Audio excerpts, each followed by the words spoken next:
राजस्थान के थार मरुस्थल के बीचों बीच, जहाँ की रेत खून की तरह लाल दिखती थी, वहीं एक वीरान गांव बसा था। ये गांव किसी भूतिया खंडर की तरह दिखता था, जैसे यहाँ से जिंदगी कब की खत्म हो चुकी हो। हवाएं उस गांव में हर कोने से गुजरती थी। ऐसा लगता था जैसे वो किसी छिपे हुए रहस्य की चीखें सुनाती हो। दंत कथाओं में कहते हैं कि यह गांव कभी समृद्ध और खुशहाल था, लेकिन उसके बाशिंदों का दिल पत्थर हो चुका था। यहाँ के लोग स्वार्थी, निर्दयी और अमानवीय थे। वह अपने ही जैसे इंसानों के साथ क्रूरता से पेश आते थे, तो जानवर के साथ उनकी दरिंदगी का अंदाजा लगाना आसान था। एक रात जब ठंडी हवा हड्डियों को चीर रही थी, एक आवारा कुत्ता भूखा, प्यासा और कांपता हुआ अपने पांव को घसीटता हुआ गांव में दाखिल हुआ। उसकी आंखों में बेबसी थी, जैसे उसने सारी दुनिया में हर जगह से ठुकराए जाने का दर्द देखा हो। वो गांव के हर दरवाजे पर, हर घर की चौखट पे गया, पर उसे कहीं भी सहारा न मिला।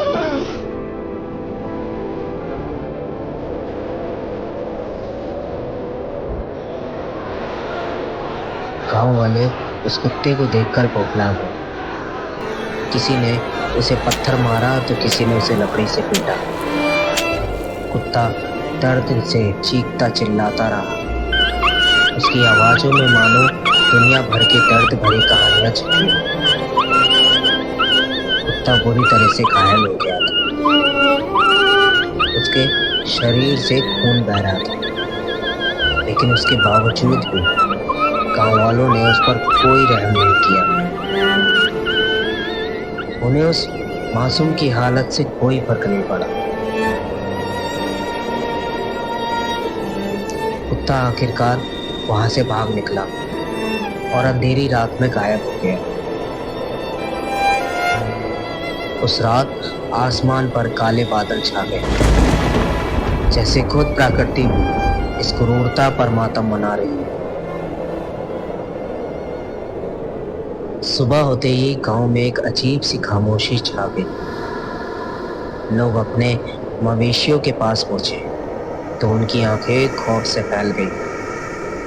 मवेशी खून से लथपथ थे, उनकी गर्दन चीरी हुई थी और उनकी आंखें अभी भी खौफ से फटी हुई थी। ऐसा लग रहा था कि किसी जंगली जानवर ने उन्हें नोच नोच कर मारा। गांव के लोगों के चेहरे पीले पड़ गए थे, जैसे किसी ने उनके शरीर से सारी जान निकाल ली हो।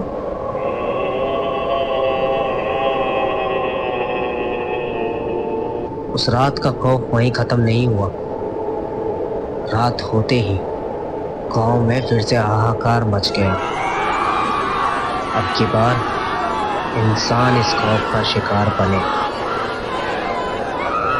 गांव के कुछ लोग जो पहले कुत्ते को सबसे ज्यादा तंग कर रहे थे, अंधेरी रात में गायब हो गए। उनके घरों में सिर्फ खून के धब्बे और कुछ फटे हुए कपड़े ही मिले। गांव में एक के बाद एक लोग गायब होने लगे। किसी को पता नहीं चला कि ये सब कैसे हो रहा है। गांव वालों को आखिरकार एहसास हुआ कि ये सब उसी आवारा कुत्ते का श्राप है, जिसे उन्होंने बेदर्दी से भगा दिया था। उन्होंने उस कुत्ते की तलाश की, उससे माफी मांगने के लिए, लेकिन वह कहीं नहीं मिला। लोग कहते हैं कि उस कुत्ते का शरीर तो मर गया था, लेकिन उसकी आत्मा उसी रात गांव के आसपास मंडराने लगी थी, इंतकाम लेने के लिए। गांव के बुजुर्ग कहते हैं कि वे अपनी आखिरी सांस तक उस कुत्ते की भयानक आंखों को नहीं भूल पाएंगे, जो उनके अंदर की क्रूरता को देख रही थी। उन्होंने देखा था कि कैसे एक साधारण कुत्ता एक डरावनी आत्मा में बदल गया था।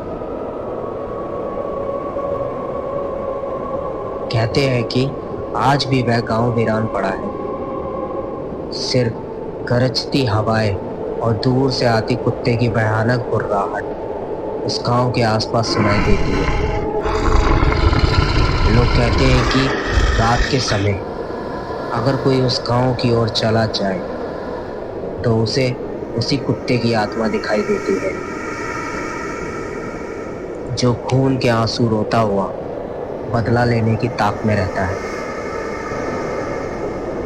और अगर कोई गांव का रास्ता भूल कर भी उस जगह पहुंच जाए तो वह कभी लौट कर नहीं आता।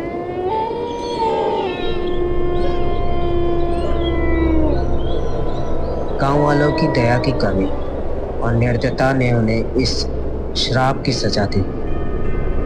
वह कुत्ता जो कभी सहारा और प्यार की तलाश में आया था, अब उसी जगह का खौफ बन गया था। उसकी आत्मा अब तक चैन से नहीं सो पाई थी और तब तक सोएगी भी नहीं जब तक वह हर उस व्यक्ति को अपने खौफ का शिकार नहीं बना लेती जो उसकी पीड़ा का कारण बना था।